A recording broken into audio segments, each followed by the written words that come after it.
Bienvenido al tercer episodio de esta gira por las ciudades históricas del Mediterráneo. Llegamos a la legendaria y famosa Santorini, donde voy a contarte cómo fue que una gigantesca explosión hace miles de años cambió la forma de esta isla para siempre. Voy a enseñarte dos de las principales ciudades de la isla, los lugares imperdibles que tenés que conocer, una comida que tenés que probar y algunos detalles para que tengas en cuenta si pasás por aquí. Levantarse de la cama y subir a desayunar al buffet vidriado del Costa Pacífica y estar en medio de una isla como Santorini, viendo las casitas blancas en la parte más alta del acantilado como si estuviesen a punto de caerse al vacío, es una experiencia en sí misma.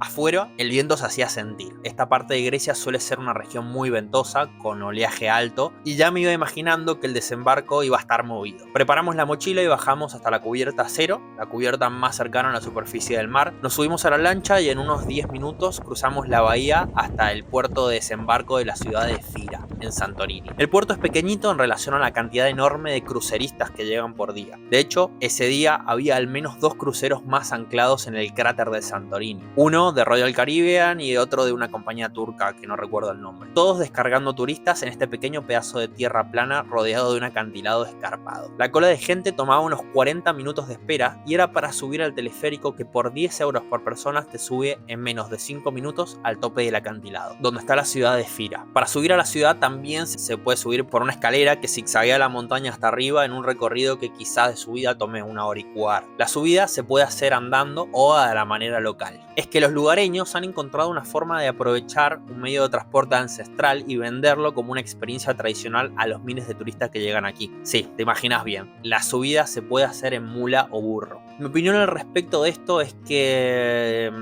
cada uno suba la escalera como quiera, pero hay que tener muy poca empatía para obligar a un animal a subir 600 escalones a las 11 de la mañana con una temperatura hacinante de más de 30 grados en verano, al pleno sol y con una persona arriba. Por supuesto, nosotros subimos en teleférico y en nada, ya estábamos en el mundo superior. Huele a mierda, de burro. Huele a mierda. Huele a burro. Fira es la población más importante de la isla de Santorini, que empezó a poblarse a finales del siglo XVIII después de que un terremoto en 1650 y ataques de piratas hicieran que la población se fuera hacia arriba, hacia las zonas más altas y seguras. Antes de ser la joya turística que es hoy, y con lo de joya me quedo corto porque el boom turístico que ha vivido y vive este lugar es muy evidente e impresionante. La economía de la isla se basaba en la industria primaria, sobre todo al cultivo de viñas y tomate cherry, el comercio con Creta y con Grecia continental y la producción de vinos que tuvo su auge en el siglo XIX, hasta que en los años 60 este destino empieza a aparecer en las revistas internacionales por sus vistas a la caldera. En las décadas siguientes, sobre todo después de los 80, este lugar se posicionó como un destino de lujo, impulsado por la televisión, el cine y la publicidad, y más tarde las redes sociales. Nosotros visitamos la isla a finales de junio y la cantidad de turistas en las calles era apabullante. La fama del lugar viene en gran medida de su condición geográfica. Las ciudades blancas de Santorini, la pintura blanca a base de cal tiene su razón tecnológica y es que ayuda a reflejar el sol y mantener fresco el interior, están construidas en la orilla de una caldera volcánica. Probablemente muchos no lo sepan y otros quizás sí, pero Santorini es un volcán gigante. De hecho, las imágenes aéreas delatan esta condición a simple vista. La bahía interior de la isla es la caldera y el archipiélago se compone de varias islas. Santorini, también llamada Thera, es la principal, pero también están Teracia, Asprosini y las 2 islas Kameni, en el centro del grupo. El volcán está dormido pero activo y a lo largo de la historia ha tenido muchas erupciones. De hecho, los islotes Kameni, en el centro de la caldera, se han formado producto de ellas a lo largo de los años. Pero hay uno en especial que marcó la diferencia ampliamente. Nos vamos a situar alrededor del siglo XVI antes de la era cristiana.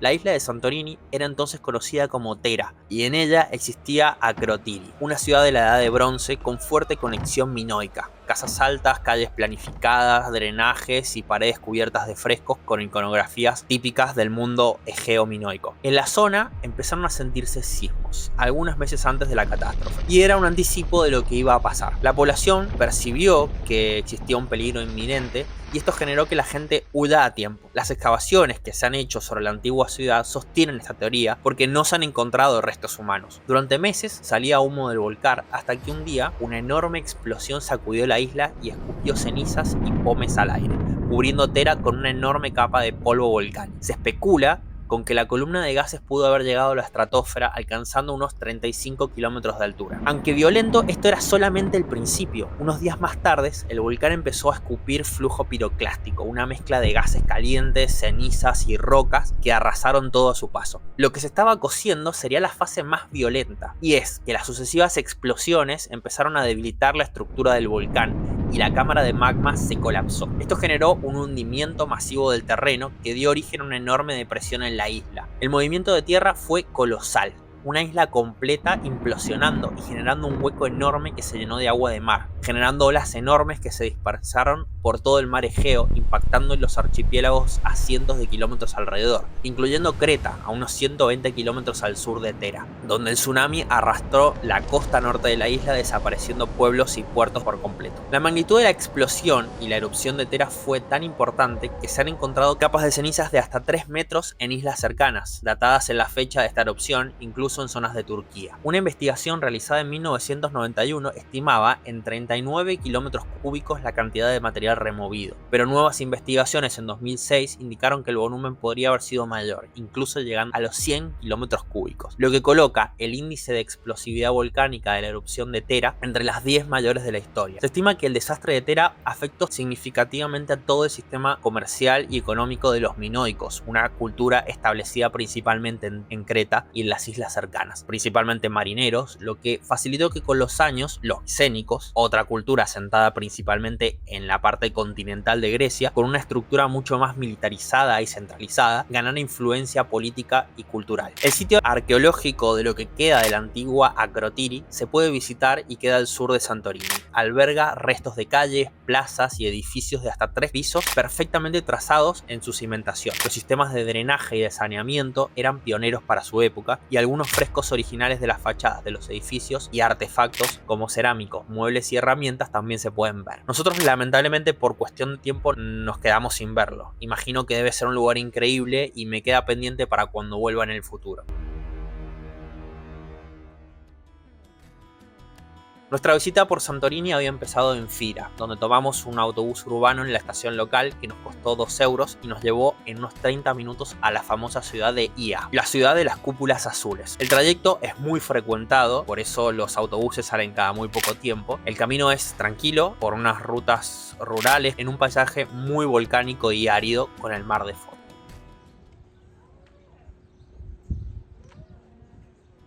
Ia es un pueblito muy pintoresco en el extremo norte de Santorini. Es famosa por sus casas encaladas y cúpulas azules frente al mar Egeo. Se desarrolló como un puerto mercante que se volvió muy próspero en los siglos XVIII y XIX, cuando su flota comercial navegaba por el Mediterráneo. En 1956 hubo un terremoto bastante destructivo en toda la zona y gran parte del pueblo tuvo que ser reconstruido, conservándose su arquitectura tradicional. Hoy es uno de los destinos más icónicos de Grecia, conocido por sus atardeceres panorámicos, la calle principal llena de tiendas y galerías, las iglesias de cúpulas azules y el castillo de Ia, una fortaleza del siglo XV levantado cuando Santorini formaba parte de la República de Venecia. Su función principal era vigilar la caldera y el mar Egeo para prevenir ataques piratas, muy comunes en esa época. Hoy está en ruinas después de que el terremoto del 56 lo derrumbó por completo. Desde la parte alta de la ciudad se puede bajar fácil por una escalera a una cala conocida como Amudi Bay, una cala rodeada de aguas turquesas con muchos restaurantes y cafés. Como Ia tuvo su momento de esplendor comercial, gran parte del trigo que se movía por aquí se transformaba en harina en los molinos típicos que aprovechaban los fuertes vientos del norte y hoy son parte patrimonial del pueblo. Algunos de ellos siguen en pie, algunos son casas y otros se han convertido en hoteles boutique. Hay que decir también que la religión oficial de Grecia es el cristianismo ortodoxo griego, y las iglesias que se ven por todo el país no son las típicas iglesias católicas que pueden verse en Europa occidental, como en España o en Italia, o incluso en América Latina. Esta diferencia se remonta al cisma de Oriente en 1054, cuando la iglesia cristiana se dividió en 2 ramas: la iglesia de Roma, católica, y la iglesia de Constantinopla, ortodoxa, por diferencias en la doctrina, diferencias culturales y de autoridad. Es bastante sencillo diferenciarlas porque se ven diferentes. Las católicas suelen tener plantas en cruz latina, torres o agujas altas y un altar visible, y una mezcla de esculturas y vitrales. Y las ortodoxas, en cambio, prefieren plantas de cruz griegas o centralizadas, con cúpulas grandes, e interiores cubiertos de frescos e iconos.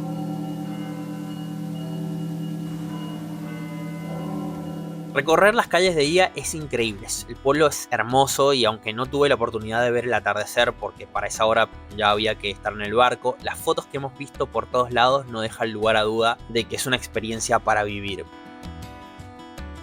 El turismo masivo ya es parte de la ciudad y resultado de esto son las miles de tiendas y restaurantes donde se pueden encontrar absolutamente de todo. Hay joyerías, tiendas de souvenir, tiendas de moda. Si venís con la billetera cargada o las tarjetas con buen cupo, seguro que acá te haces un buen festín. Nosotros nos dedicamos a caminar por donde pudimos, probamos el típico helado griego y compramos algunas especias usadas en la gastronomía local. El día estaba extremadamente caluroso y no había una nube en el cielo, así que en algún punto la cosa se puso algo incómoda. Al volver a Fira, aprovechamos para entrar en la catedral ortodoxa y comer el típico gyros, un plato que se sirve con carne asada en un trompo vertical, acompañada de pan de pita, cebolla, tomate y la típica tzatziki, una salsa de yogur con pepino y ajo. Cerca de las 5 de la tarde decidimos bajar al puerto, caminando por las escaleras, ya con el sol más bajo y menos picante. Bajar por las escaleras de Fira toma unos 40 minutos, las escaleras están llenas de olor a mierda de burro, por lo que te conté antes, así que tenés que prepararte para oler durante toda la bajada. En un momento tuvimos un episodio con unos burros que estaban bloqueando la bajada y nadie se animaba a correrlos por miedo a recibir una patada. El atasco duró unos 10 minutos y después pudimos seguir. Si pasás por Fira tenés que visitar la iglesia de los 3 campanas de Fira, famosa por sus 3 campanas y la cúpula azul, y el museo prehistórico de Tera con artefactos encontrados en las excavaciones de la isla.